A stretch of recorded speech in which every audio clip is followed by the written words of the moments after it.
I would like to begin by acknowledging the traditional custodians of the land on which we meet today, the Arakwal people of the Bundjalung Nation, and pay my respects to the elders past, present, and emerging. Are you ready to win at the game of life? Well, throw out that rulebook and get down to the business of being the best and most authentic version of you. Welcome to the Human Design Podcast. We're changing the rules around success, abundance, purpose, love, and life, where we're creating a planet where everyone can thrive in a world that loves and supports each other. I'm your host, Emma Dunwoody, a qualified master coach, human design expert, podcaster, and entrepreneur that is living the life of my dreams, breaking all the rules while doing it, making a huge impact, and living my design and manifesting miracles on the daily. Join me as I break down and simplify everything you need to live in alignment with your human design, teach you how to recondition your unconscious mind for greatness, and to take back your power so you can manifest your heaven on earth and serve the rest of the planet at the same time. It's time to give up the fear and step into your highest potential, to reach for the stars, to know and live your greatness. It's what you deserve, and it's what the planet really needs from you. So buckle up and enjoy the ride. Let's talk about the FLFE, or Focused Life Force Energy. I've been in love with this service since 2019, and I attribute a lot of my improved performance in all areas of my life since then to this incredible service. Right after I first put the FLFE on my home, my business took off, and to be honest, my kids actually started getting along better than they had in a really long time. But back to the business. I actually launched my first mastermind the first week of lockdown, with great success when many were struggling. Last year, when I was walking the Camino, I noticed that my body was a lot stronger and fitter, and I'd gone without the joint pain that I'd actually experienced 4 years earlier when I walked it for the first time. And I honestly believe it's being in the FLFE for the last 4 years that's helped my body over that time rest and recover and build muscle and strength. And as I've navigated a number of significant challenges over the last 4 years, like losing both my parents, the end of a 24-year marriage, and building a 7-figure business, I often hear from friends how amazed they are by how quickly I move through challenge, how quickly I get to a place of love, releasing the pain, the trauma, and the conditioning much faster than many. And I know that I get to letting go and love much faster than I used to. The FLFE raises the consciousness of a building or a place or device that it's connected to, meaning that everything and everyone in the vicinity of this higher consciousness field accesses more love, healing, success, and joy than when you were swimming around in the standard collective consciousness. This gives you access to greater inspiration, ideas, thinking, healing, dimensions, grace, and all sorts of good things. To top this all off, the FLFE mitigates EMF. It actually transforms the harmful non-native EMF frequency into good, healing, and protective frequency of shungite. My dog Alice cannot get enough of my phone ever since I switched it on, often sleeping with her head directly on it. Jeffrey and Clayton, the founders and creators of this service, are on a mission to raise consciousness and to get their incredible service to as many people as possible. And so it is very affordable, and you can try it for free for 2 weeks with no obligation. And if you like it, then you can sign up. Check out the links in the show notes and turn your home and office into a temple. Hey everyone, and welcome to today's episode. I am really excited to have today's guest on, another Aussie, yay, because I have so many American guests. Dr. Peta Stapleton, welcome to the podcast. Thank you, Emma. I'm very happy to be here, and yes, calling Australia home. Yeah, bring that on. For my listeners at the outset, I just want to share that you are an emotional manifesting generator with a 5-1 profile. It's also, we talk about a thing called incarnation cross, and you've got the cross of informing, which I think is fascinating because it's literally what you're doing here on this podcast today. I believe it's a lot of the work that you do in the world, which is so brilliant. So welcome. Thank you. I am curious and keen to hear more about myself. Well, you know what? We're going to get into EFT, we're going to get into meditation, but the thing that I think was really fascinating was I was just recording another podcast with another guest, a guy by the name of Jim Fortin, who is also a 5-1 emotional manifesting generator. I'm also an emotional manifesting It must generator. be you, Emma. You must be the conduit here. Well, the things that's really cool is like, especially 5-1s, but all line 5s, they have this, they're driven by impact. They, for me, the way I language it, and we all language it differently, is that ever since I was tiny, I just knew that I had to leave the world better than I found it. I had to have a positive impact. And I really feel like that is a big thing for you. Does that feel true? Yeah. And sometimes reluctantly, I don't know if anyone else in the same kind of zone feels sometimes, and thank goodness, might have a bit of tapping. You do kind of go, really? Does it have to be me? Yes. Oh my God. Yes, I've been there. I get that. Yeah. So let's start there with tapping. I remember, and it's interesting because I was listening to you being interviewed on a podcast, another Australian actually that trained with you, and he's a psychologist, and you guys were talking about, it's kind of this thing that's a little bit out there. And the podcast interview was a while ago. It's kind of this thing that's a little bit out there, and we're trying to integrate it into more mainstream. And I'm like, wow, it's not out there for me. Like 20, I think it was probably sort of 18 years ago, maybe, that I first heard about it, when I was deep in depression and anxiety. And it was one of the things that like really began to blow me away. I mean, we'll get to meditation, because meditation and gratitude were the first two things that started to pivot my mental health. And then I found this thing that was odd, but I was like so all in. It didn't seem weird. I was like, let's go for it. So could you tell us a little bit about your journey from mainstream healthcare, research, and picking up something like tapping and now taking it what seems like mainstream? Yes, yeah, we're certainly on the cusp of that. And I was like you, probably 22, maybe a bit longer, a touch longer, years ago, psychologist, doing the normal work. My clinical area was eating disorders, and I was, running support groups, seeing patients, working in a hospital, just doing all the mainstream things that we'd kind of learned, which were very much still in that cognitive kind of phase. And just finding that for that population, it wasn't highly effective, like the cognitive therapies.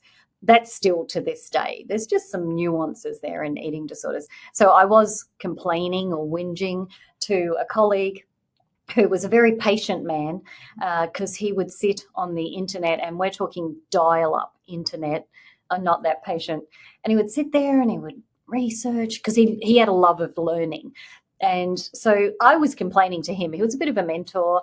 And he said, look, I've come across this, and again, really weird technique, didn't sell it very well. And he said, but I think it might help your clients, particularly those with anorexia, the crippling anxiety around eating and gaining weight. And I'm like, look, I'm pretty desperate here.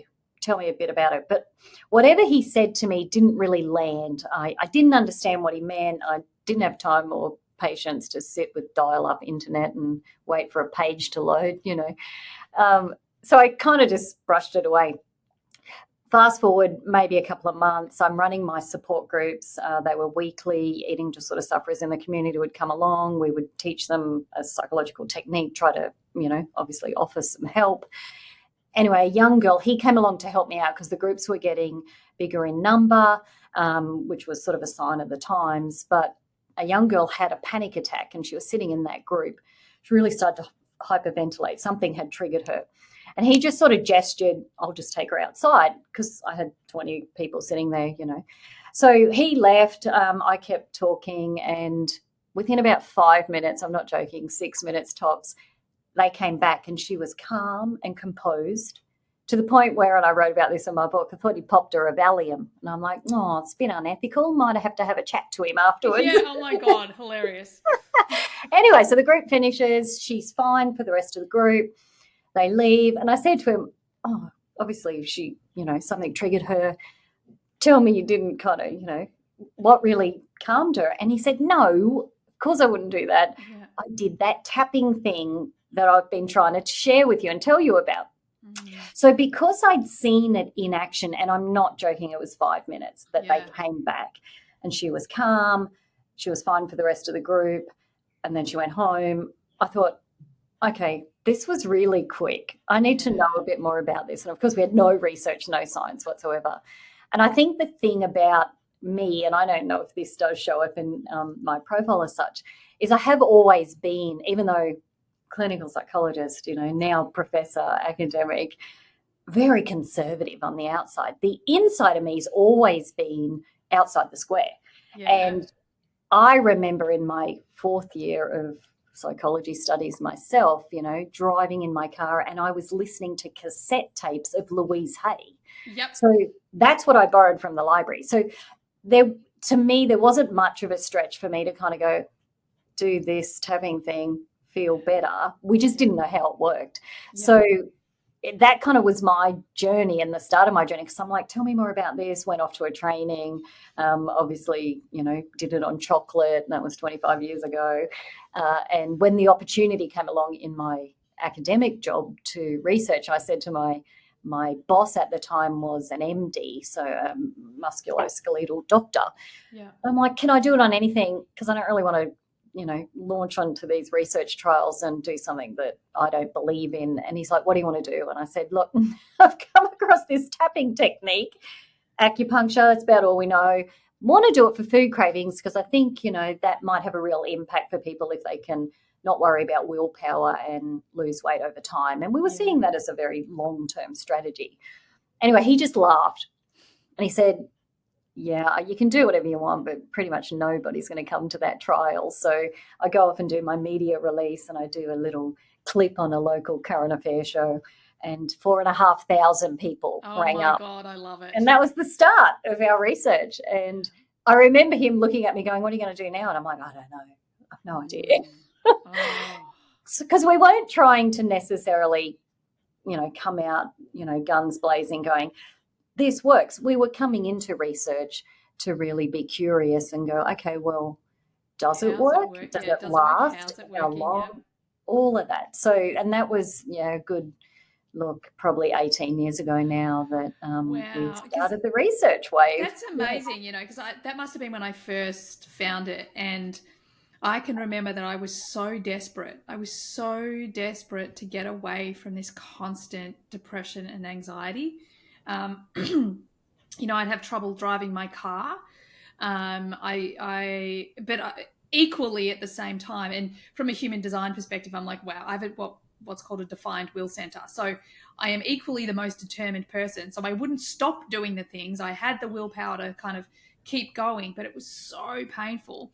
And I remember this tapping thing and just hearing about it and going, oh, it sounds too good to be true. It sounds like it's so easy and simple and free and, oh, I don't care. I'm just going to try. And straight away, like it was the thing that I would do driving the car or anytime, like I've got horses. So anytime I was feeling really anxious, I would, constantly be doing it. And it was almost like it took me a long time to believe it was really working because it was so simple and free, because I was so convinced that there were all these other things that I had to do to help myself. So, yeah. Amazing. So tell us, as you started to dive into the research for EFT, and maybe, let's dive into the research first and then let's talk about what it actually is, like how we actually do it in case there are people, I'm guessing most of my audience would have heard of it, but let's actually hear about the research. So how is EFT actually helping us? And like you said, does it last? Is it something that's creating permanent change? Let's talk about it. Yeah, absolutely. So I guess where we are now, 2024, we have hundreds of clinical trials, the gold standard sort of style of running research where people are randomly allocated to, either EFT treatment or some sort of control or a comparison treatment. They don't get choice. So lots and hundreds of those kind of trials to date and across ranges of areas. Obviously, our research in Australia has been very much in the food craving weight loss space, but, as well as that, chronic pain, lots of other kind of, areas as well. But worldwide, the research is really strong for post-traumatic stress disorder and trauma. And Dr. Dawson Church leads that kind of from America. And that's really where a lot of credibility has come from in the early days, is the amount of veterans who were getting relief but no longer meeting criteria for PTSD, which is, and that's the reason we do the work, isn't it? That, what a gift. You've got these real people that, go on to function and live fulfilled lives and things like that. But, outside of that, everything from phobias to, pain that I mentioned, to cancer trials, I mean, that's a building area, to, things like performance anxiety, exam anxiety. It really has been quite a wide range that has built. And I guess it begs the question, and anyone listening, and certainly I've been asked, why does it work for so many things? Like, how can this tapping thing possibly work on, diagnostic kind of symptomology, and then right through to, I don't know, I'm just feeling a bit tired and I'll tap on myself and feel energized. What's going on? So luckily, the research has caught up with that, and we do know, and these are studies that have tested cortisol, the stress hormone. So we've done some of those here in Australia.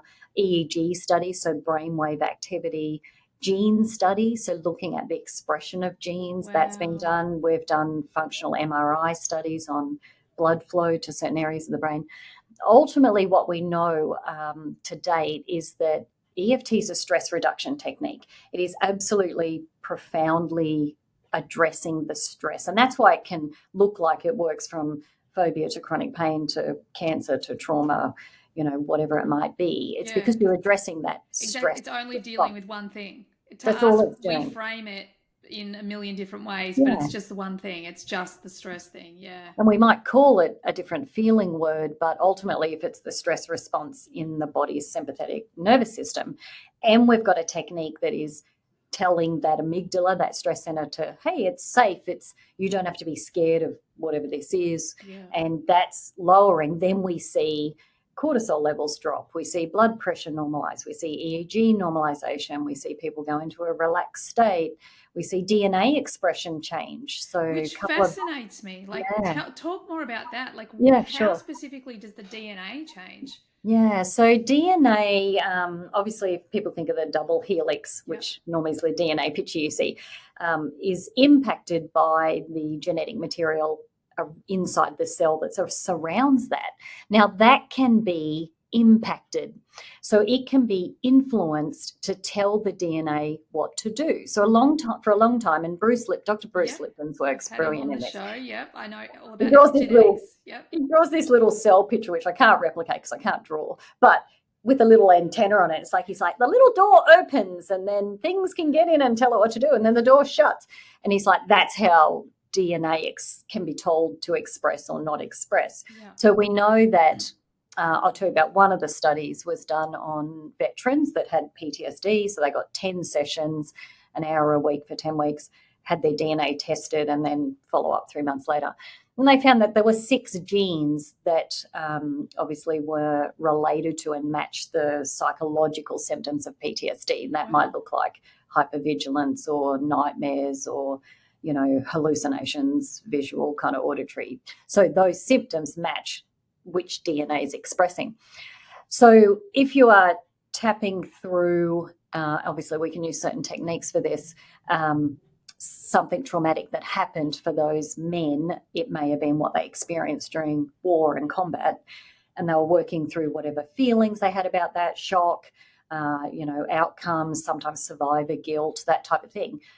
So as they're becoming calmer in terms of, it never erases the memory, but they can talk about the memory and look at the memory but not be triggered by it physiologically, then turns out the DNA will stop expressing relating to those symptoms. So then they don't meet diagnostic criteria. So That was one gene study that was done. Another one was That's done just on huge. 1 hour of tapping. So just a single session, 1 hour of tapping on stress. Yeah. And they found 72 genes responded in the participants, and some upregulated, woke up, some downregulated or quietened.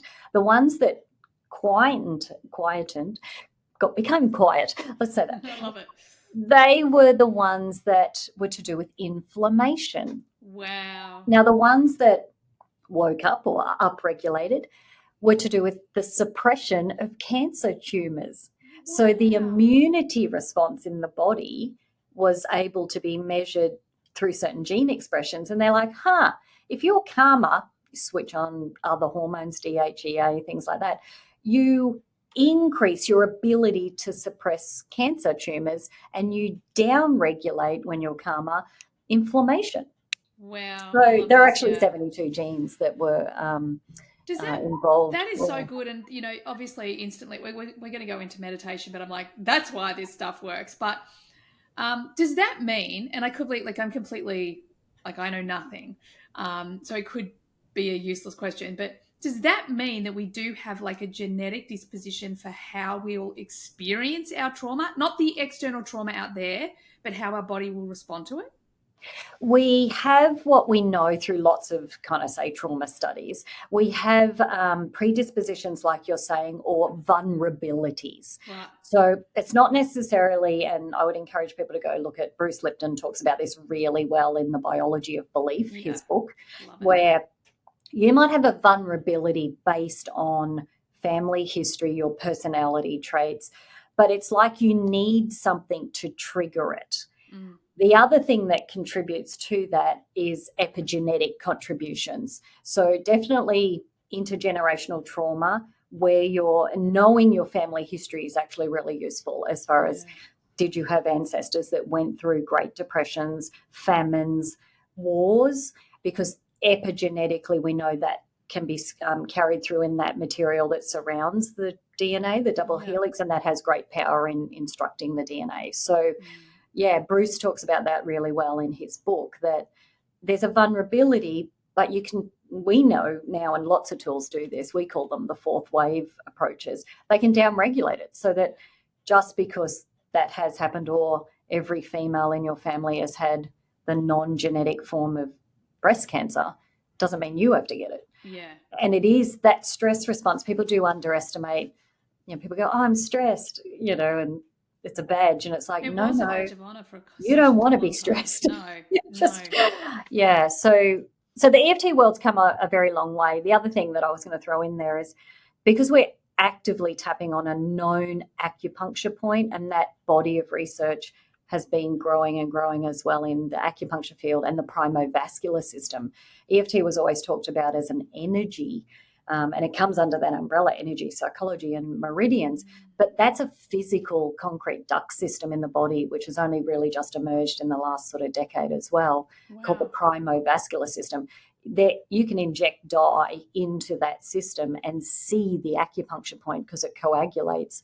The dye coagulates there. So when you're hitting it, whether you're putting a needle in or tapping on it, that is part of the response that is traveling back to those areas of the brain or the memory center to tell you, hey, here's what your current stress is related to in your childhood, because you might suddenly think of something 10 years ago, because the hippocampus can do that for you if you're calmer. So it's physical in the body, and it is important to hit the acupuncture point rather than tap on a sham point. It's not the act of just tapping on your body, although people might like the feeling of that. If you focus, stay mindful, tap on an acupuncture point, we do know you're physically having a very profound impact there on the whole body's biochemistry and stress. And does it help, like, if you do it consistently, is there like a longevity result? Like, are you actually, helping? Because I know with meditation, the Vedic meditation or TM meditation have done a lot of research, and it's like, once you do 2, it's like in the bank to get rid of stress. The 1 will get rid of the stress going on, but the 2 a day. So is it kind of the same principle with tapping? Yeah, so the theory around memory reconsolidation, which meditation might lean on as well, that's Dr. Bruce Ecker's work, where if you are in a distressed, heightened emotional state, and at the same time you do something to give the body a completely opposite feeling state. So for us, that would be, okay, I'm feeling angry or distressed or in pain or whatever, and I tap, then I can't hold on to that negative feeling, if we just call it that, and tap. So that collapses in the brain, that response. So because of that, it's almost like, and well, another thought leader, Dr. Joe Dispenza's work, and he's got videos about how if one area in the brain then becomes the dominant response, then the old response, which might have been emotional eating in my trials, just like has grass grow over the highway. So it's not even there anymore. So we've done 2-year follow-up on our food craving clients that went through. They only went through an 8-week program. Say, how long did they need to do it? Yeah, so they did 2 hours a week with us. So just 2 hours tapping. They didn't have to do tapping outside of that, just 2 hours a week for 8 weeks. They got through a lot of foods. They weren't just staying on one food. They were tapping on however many they wanted to. Yeah. And we asked them, do you keep tapping? And the answer is no. Like adult humans do not want to do homework. So, we followed them up 6 months, a year, and 2 years later to find out, had they kept tapping, like 5% will go, yeah, I love it, I tap on everything. 95% go, no, I've never done that since. And then we asked them, well, how's the foods that you tapped on? Because obviously we had a list. And they couldn't remember the foods that they had tapped on. So it is that neurological shifting in the brain. Yeah. And when we reminded them, so it might be, oh, you were eating, I don't know, 15 Kit Kats a day, chocolate bars. Wow. They would say, was I? Like they truly, they're like, I can't remember the last time I ate a Kit Kat. And I'm like, I'm going to start tapping on chips. Like I'm such a healthy eater, but bloody chips. So it appeared as though, and obviously we have lots of 1-year follow-up, chronic pain included and things like that, where, we again check in and people just go, oh no, I don't have that problem anymore. So it does appear as though the tapping you do if it's focused and it's guided and we know what to teach you, then it lasts. You don't probably have to revisit it too many more times on that same topic. Yeah. So if it was a certain food, people might only tap on that twice and then they never have to ever again. And it like we say, it doesn't take away free will. If you want to eat a chocolate bar, you can. And they might, but then they go, oh, that wasn't really fun, and then they never do it again. Yeah, it's almost like the addictive response has disappeared. That's right. So it depends on, to me, it's always about, you might tap again, but it might be on something different, or it might just be a different angle. So sometimes people will think of the same memory when they were 8 years old half a dozen times, but it's always something different that was in that memory, and then eventually they never worry about it again, that type of thing. Yeah, wow. God, it's just fascinating. I love it. So let's actually talk about how we physically do this thing, tapping. I love you before you mentioned, like, you have to actually tap on the spots. That was one of my paranoias, that I was actually going to miss it, like, where exactly is it? But I do feel like it wasn't as hard as I initially may have thought it was to get these exact spots. I actually want to just jump in. We're going to come back to that because I just remembered, I'm curious to just find out if you've done much research on, and if so, what the results are around depression and anxiety, because that's why I picked it up. And I'm curious, like, is it one of these tools that really is making a huge impact and pathway to healing for people? Yeah, absolutely. So anxiety tends to get measured in just about every trial because stress, anxiety plays such a role in lots of things. So always been measured. There's been a meta-analysis done on all the anxiety papers that were published, clinical trials, and it showed that EFT for anxiety versus, doing nothing versus placebo controls, other treatments, EFT was absolutely the primary reason people were no longer anxious. So that's what those meta-analysis mean. we have run 2 major depression trials here at Bond University. So this was some years ago now, where we had either people in EFT or cognitive behavioural therapy, which is a gold standard for depression. So everyone absolutely met the criteria for major depression disorder. Mm-hmm. And they might have had a second comorbid like anxiety or OCD or something as well. They both went through 8 weeks worth of treatment, and then we did follow them up 3 and 6 months later.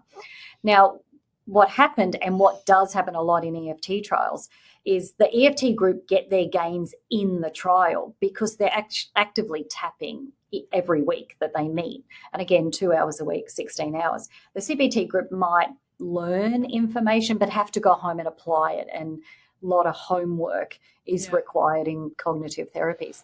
So at the end of the 8 weeks, they both looked like they had done better. What happened, though, at 3 months and 6 months was the EFT group didn't meet the criteria for major depression anymore, but more than half of the CBT group had drifted back and met criteria again, because if they sort of stopped the momentum of practicing the changing the way they think or reframing or doing behaviour activation, then the symptomology came back. So again, there's been a meta-analysis done worldwide of, I think, something like 27 depression clinical trials, and same thing, EFT was responsible for having the most benefit for that. So yeah, there's great big relationships between pain and depression, and food cravings and depression. There's even a relationship. So it was funny that in our trials, obviously for obese people who wanted to lose weight, we're targeting the food cravings, hoping that they didn't have to use willpower, lose the desire, lose weight over time. Even though we measured all these other symptoms, what we found was people that were depressed, maybe because of the quality of food they were eating or, trans fats, sugar, that as they lost the desire and started to eat more healthy foods, their depression lifted. Oh, my goodness. So these relationships that we knew they'd all become less anxious, but we weren't necessarily looking till we saw it in the data and went, they didn't know they were depressed. Yeah. And then they felt the difference and went, well, it's like a heaviness depression. So that lightness that you get when it kind of lifts. Yeah. Oh, yeah. I've been there. I know exactly what you're talking about. Yeah. Oh, my God. I love it. It's so important, because I feel like so much of my mental health journey, I did a lot of the heavy lifting. Like, it took me a long time, and I did it. And I felt like I changed every minuscule neural pathway, little buddy arm thing one by one. And it took me time. And then I think once I started tapping, in hindsight and listening to you, I feel like I, in the past, may have thought that the tapping was just like, it's just the back end of it. But maybe it was actually the thing that got me over the line. Who knows? But it's fascinating. So tell my listeners, okay, so what is this tapping thing? Like, how do we do it? Yeah. So we'll just talk the most simplest way to actually do the whole process. And I'll walk you through in case someone's listening rather than watching us. Is we would normally do tapping when we want to reduce sort of a strong feeling. So can be a belief, a negative belief, but normally it's like, I don't know, I'm feeling a bit anxious or stressed or overwhelmed. It doesn't matter, whatever. So that tends to be when we do it. And we normally ask someone, if you were to tell us how intense or strong that felt out of 10, and you can just guess the number, 10 would be the highest, 0 would be you're completely calm. It just gives you a way to kind of measure subjectively, hey, I'm getting a difference. So we just say, what is it that is going on, and give me a number out of 10 so that I've got an understanding of how strong this is for you. So someone might say, I'm just feeling really overwhelmed at the moment. And you're like, okay, so that's the feeling. Sometimes people will feel it physically in the body somewhere.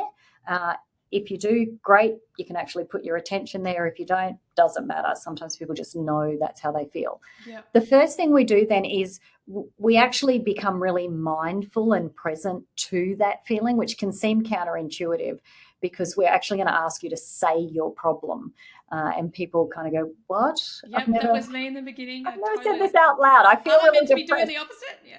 Yes, that's right. So bear with me. It is what engages the brain. The most important part is you keep tapping as you're saying what you feel. And we tap on the side of the hand. So with our dominant hand, you might just use, 2 fingers and tap on that fleshy part of the hand under the pinky. Sometimes used to be called the karate chop point. We just call it side of the hand. And so we normally tap there while we tune into what's happening for us. And it would sound like, even though I'm feeling really overwhelmed at the moment by whatever's happening at work, I accept this is how I feel. So we find it's enough to just say, I'm accepting this is what's happening for me.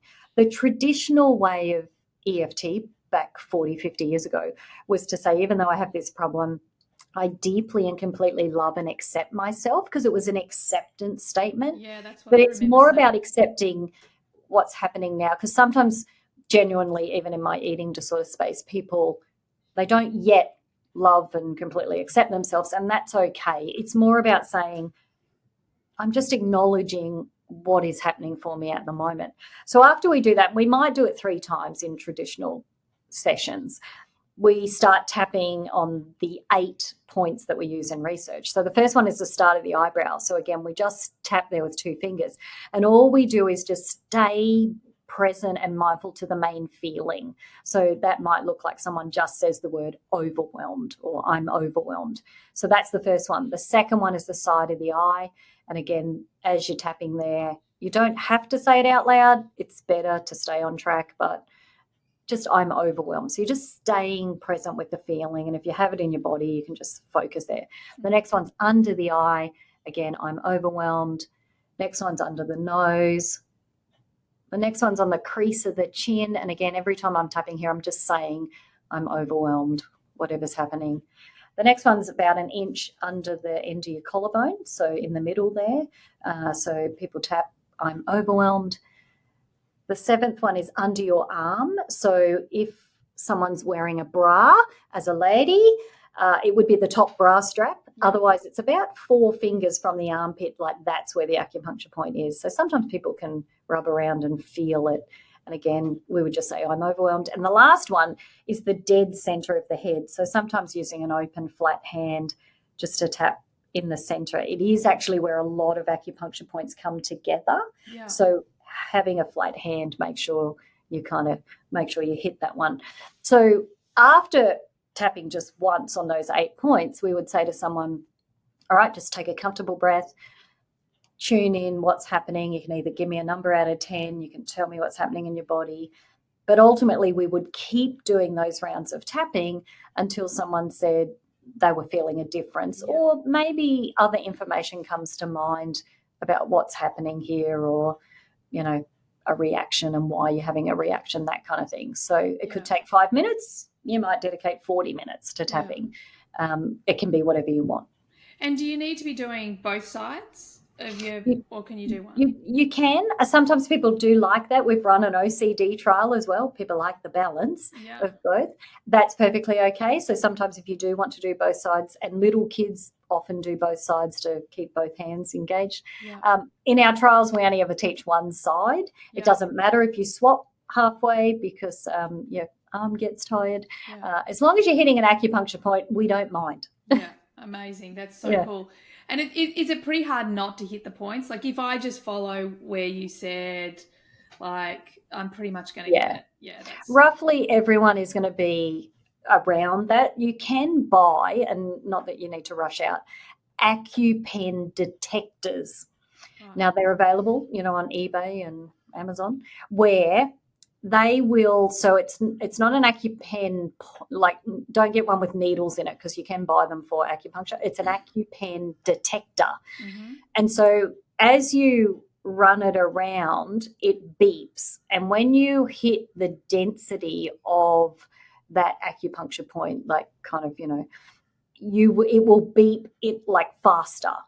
Right. So sometimes people, and we have them in our workshops, people will kind of go, oh, my side of the eye one's actually really close to my eye. So sometimes it's handy, but it is going to resonate that if you're just tapping. So cool. Like, is that just reading energy? Like, is it reading an energy point? It's actually picking up electrical resistance. So that's Wow. physiological. So it is picking up the electrical resistance that is there at that density point, which is our acupuncture points. Yeah. So it's obviously you can run it across your forehead and there are no acupuncture points there. So it's just going to go beep, beep, beep. But as Wow. you come down to the point, it'll go beep, beep, beep, beep, beep, beep, beep. That's so So cool. it is cool too. The only exception would be if someone's had surgery or something like that, they might find that these things can move. Yeah. So, Yeah. Oh my goodness. I just recently taught my kids the heart coherence meditation. I have not taught them tapping. I have to teach them tapping. I have a 17-year-old absolutely. who It's is easy in the with middle little of his ones. exams at the moment. Yeah. Yeah. So, and my husband and I are getting divorced. So I'm like, anything that I can help them to regulate their nervous Yeah. system is Yeah. a good thing. Yeah. Amazing. So on that, talking about, heart coherence meditations, I would love to hear about the research that you, contributed to, worked with Dr. Joe Dispenza. I am so gutted because I was going to watch The Source last night, which I have been so excited. Like, it's like some big blockbuster movie to me. Yeah. Like, I love this stuff. I mean, I Yeah. remember seeing Dr. Joe on What the Bleep. Like, I just love listening to him.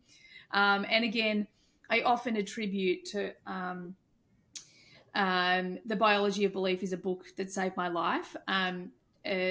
Break the Habit of Being Yourself is also another book that I believe Yeah. saved my Yeah. life.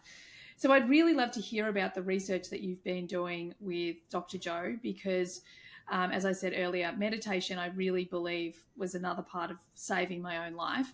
I've now been meditating. It's so weird. I've been meditating for 20 years. And I recently went and did a retreat to learn Vedic meditation with Gary Goro. And like, I didn't think I could love it more, and I just love it more. And, so many of the people that I follow, like, oh my God, um, oh my God, he's one of the guys that's always with In meditation? no, but he always it'll come to me. I can see Greg Braden. Greg Braden. So I follow Greg Braden a lot, and he's always doing the heart Yeah. coherence Yeah. meditation. So I now literally do that and then my Vedic meditation, and it feels like the most resourceful addiction I have, like I just love it. So Yeah. I'd really love to find out, like, what's the research telling us on this thing that my body's telling me it's a good thing, but really what's it telling us? Yeah, absolutely. So I first met Joe in 15, Yeah. something like that. And at the time, he was in Australia. Yeah. And obviously, I was in my academic job. And I was doing a little bit in the meditation space outside of EFT. Dawson Church has an eco meditation practice, which includes EFT in the meditation. So we were kind of doing some stuff. And I met Joe. And we were just chatting, and he was talking about all these EEG scans that they'd been collecting over the years through their week-long retreats. So people would volunteer to wear them during the retreats. And I'm like, oh, and he goes, I've got like 5,000 brain scans. And so I go, oh, so who's going to analyze those for you? And he's like, I don't know. And I'm like, do you want me to do it? Oh my God, I love that so and he much. looked at me. He actually looked at me and went, why would you say yes to that? And I said, no, I'll just get people to help me, as you do. Yeah. And no, I genuinely because it'd be fascinating, right? Like, Yeah, I think it'd be fascinating, especially that's what you do every day. But I would find that fascinating if I had the Yeah. skill. So during that time, so we arranged all of that, and I did go to, because I hadn't been to his week-long meditations, although I did already listen to them. Yeah. So I did go, and I actually did get to see what a week-long looked like, and so that was great to have that understanding. I haven't been yet. I want to go next year. Put it on the list. Was it Put great? it on the list. So I said to him, all right, if I do this, you have to write the foreword to my book, which that he orchestrated all of that as well. Yeah. So we indeed analysed all of that. We looked at the type of meditation as well as how quickly, because these were novice meditator adults, going to these all around the world workshops. And we looked at, how fast did it get them into, what he might talk about being heart-mind coherence, but ultimately like gamma, which is kind of that real joy state that looks like a brainwave, a certain brainwave signature in the brain. And we're like, how quickly can people get there if they're a novice and they're just learning this stuff? So 5,000 scans, this is all published. You can absolutely find the paper everywhere. So exciting. And we found that literally took minutes for novice meditators to get themselves with the breathing techniques Jo teaches, as well as the type of meditations. And I can tell you which ones people really resonated with, obviously from those workshops. But yeah, very quick. And we were like, wow. And not just, 90 seconds in, I'm starting to feel really good. They were off the Richter scale as far as standard deviations from the norm, like what you would normally expect to see. One of them was like 200 and something standard deviations, and Jo and I still look at each other and go, that's insane. Like, we know that it happens. Like, where did that person go? Were they like off in some other And it dimension? wasn't just one person, it was multiple people. Wow. So what does and that that is why, feel like? Oh my God, I want to know. And he will tell you they've followed through certain people, and obviously those individual cases where people might have had serious illnesses or chronic disease, and that correlates with their recovery as well. So people with maybe skin issues or even brain tumors, and all they did was these workshops and learnt to meditate and perhaps, use certain breathing techniques to help themselves get there. And the ones that really resonated and were the fastest were meditations that were deeply personal. So ones, where Jo has changed the name of it, but ones where you might be trying to bring into your life something that you desire, like manifestation or things like that. They were really fast meditations to get into gamma, and the other ones were ones that used mind movies or those, and they were used in conjunction with the kaleidoscope that got people into a trance state. Wow. Because my thought would be, because so I'm very sciencey, very left brain, but I'm equally right brain, which is, I'm prefacing this with, I'm a Piscean. So ever since I was tiny, I am this like wicked daydreamer, like wicked. Like I can be walking my dog and there's this whole thing going on in my head, and then boom, it happens in my life. And I actually thought, again, this is just stuff I made up, which is so wrong, that when I'm in that state, that's not me meditating. That's not me accessing the good stuff, because I'm not still and calm and grounded. But I think what I'm hearing is that actually it is the good stuff. Yeah, absolutely. And Jo's got walking meditation, so you don't actually have to sit still. You don't have to take 40 minutes. You could be walking, and the act of movement is going to put your body into a state of, calmer. So if you're walking the dog and you're quite enjoying what you're doing, you're already half there. And body movement is great for the brain and learning. And because you're literally probably not projecting the image out there, you're actually living it, you are manifesting. Oh my God, why it comes through. You just changed my world. Thanks. So we did that. We published all that. I wrote my book, The Science Behind Tapping, in the meantime. Jo wrote the forward. Obviously, which we'll put in the show notes for everybody. We'll make sure that you can find that book. Yeah, sure. Great. Thank you. And out of that, we were then talking about other research. And so ultimately, he had a very strong interest and desire in working with primary school children, because he's like, they're the next generation, and be great if they could self-regulate. And so we did have a school principal here in Australia, in Brisbane, who followed his work. And funnily enough, things all line up. And she came to me and said, look, my school is really open. I've got 900 odd, kind of primary school children. I want to bring in meditation. Do you think Dr. Jo would record the meditations for us? And I'm like, funny you say that. He has this on his agenda. Wow, so obviously chatted to him and said, need you to go in and make your 40-minute meditations 5 minutes for the little kids, which he did. And so that trial's been published. We did a 10-week trial, 900 students, 5 minutes a day for 10 weeks, so every day for 10 weeks. Profound outcomes as far as emotional regulation, behavioural difficulties just bottomed out in that term that we did them. Their sense of self, so we got them to self-rate their their own ability at school and things, and it just went through the roof.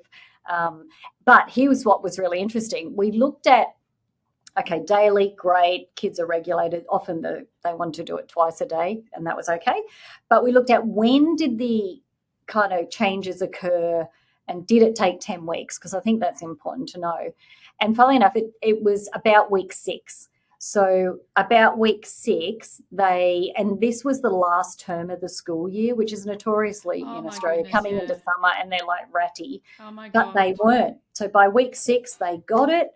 They just sailed through and kept those outcomes till week 10. Wow. So that papers out. That is epic. Like, I remember the end of every term is hard, but the end of the last term is just crazy for them. Wow. So we got, great outcomes there, done lots of kind of, media and sharing. We've since done the same trial again. This time so this one is actually due to come out this year, 24. So we had 3 schools, 2,500 primary school children. Yeah. And we have used the Smiling Minds app. Yep. So we've partnered with Smiling Minds because the schools do use that in their classrooms. So they all followed the same structure, again, 10 weeks. And we have looked at the data, and we've found that for the older kids, they got the outcomes at week 4 and maintain them. And for the younger ones, it was week 6 again. So nice to kind of look at different modalities of meditation, and just to obviously, help share the Smiling Minds app. That's an Australian invention, been around about 12 years now. Yeah. 2 things with Joe. We're replicating that trial in Mexican schools, so that will start next year. So we're working over there. And we just finished with him, literally, it finishes tomorrow, a school leader trial in Queensland where school principals, deputy heads of departments have participated in a 5-week stress reduction course. 1 week was a Dr. Joe meditation. They got tapping as another week, and a bunch of others. That we've done that as a pilot with the view to doing a national stress reduction trial for school leaders and teachers next year. Oh my goodness, that is so brilliant. It makes my heart sing because, again, I didn't have any of those things at school, and both my kids go to Steiner School, so I feel like they're very supported in a lot of ways with these sort of things.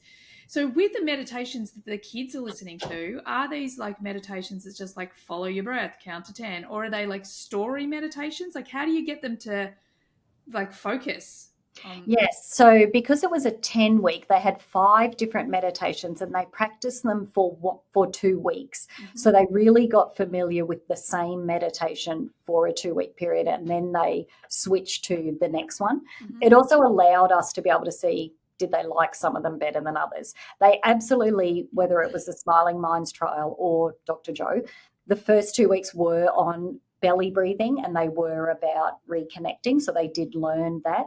But then they went on and had some storytelling meditations, like you're saying. So there was one that was around like what adults might call creating a safe space, that kind of thing, where there was somewhere they could go in their mind that they really loved, and there could be pets there and things. So there was definitely visualization. There was one definitely that helped them, and it was towards the end, once they were familiar, about creating the world they wanted to live in, that kind of thing. Wow. There was one about learning to be the pond in, and so water being used there. So lots of imagery for children in those. And Dr. Joe is going to make those available. Obviously, lots of parents asking. Yeah. So he has promised me that he is going to make those available for people to access. Wow. That's so good. And that's exciting. With the Dr. Joe meditations, is he actually taking people on a journey as well? Or is it, because I think people get really stuck in this whole, oh my God, I have to sit still and I have to have no thoughts and I have to be really, really like quiet. And for me, I gratefully learned very early on, like, no, that's not it. But is that how he's leading people through meditation to get into these gamma states? Yeah, so the adult ones absolutely, and even the children's ones mimic this. So you don't have to empty the mind of thoughts. I mean, it's fairly impossible to do, or even just focus on a single thought, although there's lots of meditation styles that people will do like that. Mostly his are like a visualization of some sort. It might be that you are focusing on breath to begin with, but there's absolute instruction that you can just listen to his voice and follow along. But then depending on the nature of maybe whatever the topic or theme is of that meditation someone's picked, like the walking ones, for example, one of his latest ones is about walking into the future that you want to create. So what you're listening to and what you're imagining around you as you're doing your walking meditation will be about, what would I be wearing? What will I, when I walk into that job? So you very much it's very creative. If you were doing one on, maybe he's got a series of meditations for mothers. And so I love that he's made them 20 minutes or less, because he realizes lots of mums. Yeah, he's actually spoken to mothers. That's right. So but they're very much about, cultivating some sort of, coming back to sense of self, but it's again imagery. So obviously the brain, and particularly right brains, we respond to that. We're going to relax better if we actually have something that we can do creatively with our brain rather than try not to think any thoughts. So none of his meditations are like that. Sometimes you might, and anyone familiar, he likes to talk about being in space. But what he's talking about there is detachment.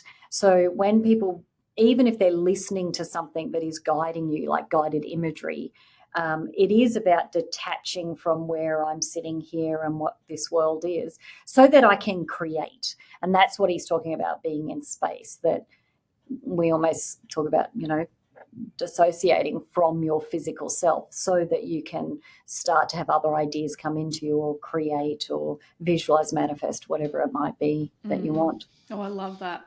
So again, because with my Vedic meditation training, they're just trying to get you to, pretty much quieten the mind and all of those things. And their research is about that form of meditation and how much benefit it has on you mentally, physically, emotionally. Do you know, has the research been done that these meditations that are visually based or journey based, are they having the same long-term, benefits on the mental, physical, emotional body? Absolutely. So whether it is just so happy to hear that. Yeah. Whether, and not necessarily Joe's research, but other types of meditations, like MRI studies have been done. Meditation's actually got quite the body of, way more than EFT, scientific brain research. Like, it just exists out there. So all that research is showing, if you can learn to quiet your body down, even if that, obviously is still reflected by, you've got heightened brain activity because the body might be quiet, but you're obviously using your brain for the meditation part, that still has this profound ripple effect through all of the, autonomic and nervous system in the body. So all of it is having an impact. It's just whatever style you like. And I guess that's the main thing. Some people do love, like I do practice one of Wayne Dyer used to do, an R and an Om meditation, which is just a single sound. I love that meditation. So I'm going to get the same impact there than if I pop on Dr. Joe, or I don't know, Andrew Newberg, or someone else that's worked with, Buddhist monks. I'm going to get the same outcome. It's just, what do you prefer? What can get you into that state of stillness? And ultimately what they see in the brain are areas of joy that light up. That's what the brain, if I had to summarize it, that's what the brain's showing, is when you can get yourself still, no matter how you do it, you feel happier. Oh my God, you just set me free, because I am, as I said, the daydreamer in me so often. And it's interesting. I run a lot of in-person retreats, and on those retreats, I do these meditations, and they're kind of like guided journey meditations. And the weirdest thing is, I never prepare for them. I'm literally just sitting down in the morning circle doing my thing. And then all of a sudden I'm leading this meditation, and we're off on this journey, and we're meeting these people, and I always get this feedback. Oh my God, that was amazing. Those things never work on me. So I've often wondered, actually, there must be something going on, even though my brain still feels super active, because I'm not doing anything. I'm just sitting here and it's coming out of my mouth, and they're having a profound experience. So I feel like you've just set me free, because I will often say, I've been meditating for more than 20 years, but I'm really bad at it, because I can sit still and I can calm my body, but I will often still have daydreams going on or things going on. So that's why Vedic meditation, to give me a mantra, Yeah. So thank you. Yeah, they're still working. So daydreaming, if that's what you want to call it, that sometimes we're trying to teach daydreaming so that, and for, people, adults, parents, teachers to realize the kids staring out the window daydreaming is actually in a meditative state. Yeah. You want so good. You want to harness that and cultivate it for the rest of their lives. So and encourage it. Nothing wrong. Yeah. Oh my goodness. Dr. Peta Stapleton, this has been amazing. I could talk to you all day. Thank you so much for joining me and talking all things EFT and meditation research. It's just been amazing. It has been my absolute pleasure. Great. So what we'll do is we will make sure that everything we've referenced, your book, the source, maybe even that research paper that you were talking about, we'll get all the information. We'll put it in the show notes to make sure everyone can get that information. Is there anything else you feel that my listeners might need to hear from you? No, my byline's always, just stay open. This stuff comes along. There's a lot of stuff out there, even in the early stages of research. It doesn't mean it doesn't work. Stay open. And I think, things come into your life when you need them. And obviously, we're really just all trying to be the best versions of ourselves. And these tools can help us get there. Yeah, I love that. I love the blend that you have of the science and the spiritual. I just think more and more this is going to become the norm. So thank you so much for joining me and being a part of the podcast. Thanks everyone for being here. I trust you got what you needed from today's episode, and I so look forward to having you on the next one. Bye for now. Thanks everyone for being here all the way to the end of the podcast. I hope you got lots of value out of it.